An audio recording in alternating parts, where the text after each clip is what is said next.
Hello guys, welcome to my page. তো আমি আজকে তোমাদের সাথে নিয়ে এলাম একটা নতুন রেসিপি নিয়ে। আজকে আমি বানাবো পেয়ারা মাখা। তো তোমরা কে কে আমার মতন পেয়ারা মাখা এরকম মাখা খেতে ভালোবাসো অবশ্যই কমেন্টে জানিও। তো আমি এখন এখানে পেয়ারাগুলিকে ভালো করে কেটে তারপর নুন তারপর শুকনো লঙ্কা দিয়ে ভালো করে শুকনো লঙ্কার নুনটাকে ভালো করে মেখে নেব।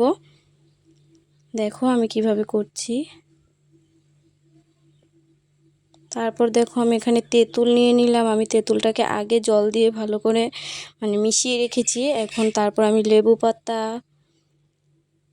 দিয়ে একটু ভালো করে মেখে নেব। তার নুন, লঙ্কা, লেবু পাতা, তেঁতুল দিয়ে ভালো করে সেটাকে মেখে নেব। তো তোমরা পুরো ভিডিওটা দেখতে থাকো।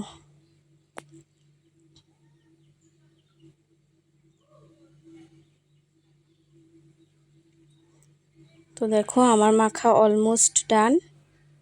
এখন আমি খেয়ে দেখবো এটাকে কেমন হয়েছে।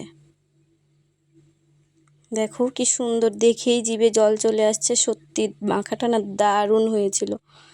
তো দেখো আমি এখন খাবো।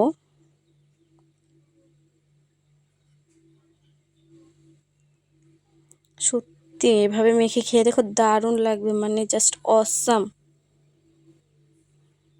তোমরা আমার মুখের রিয়াকশানটা দেখেই বুঝতে পারছো যে কীরকম হতে পারে। দেখো এত ভালো হয়েছে যে আমি আঙ্গুলগুলি পারছি না, আঙ্গুল চেটে খেয়ে নিচ্ছি পুরো। তো এরকম নতুন নতুন ভিডিও পেতে আমার পেজটাকে অবশ্যই ফলো করো, লাইক কমেন্ট শেয়ার অবশ্যই করো।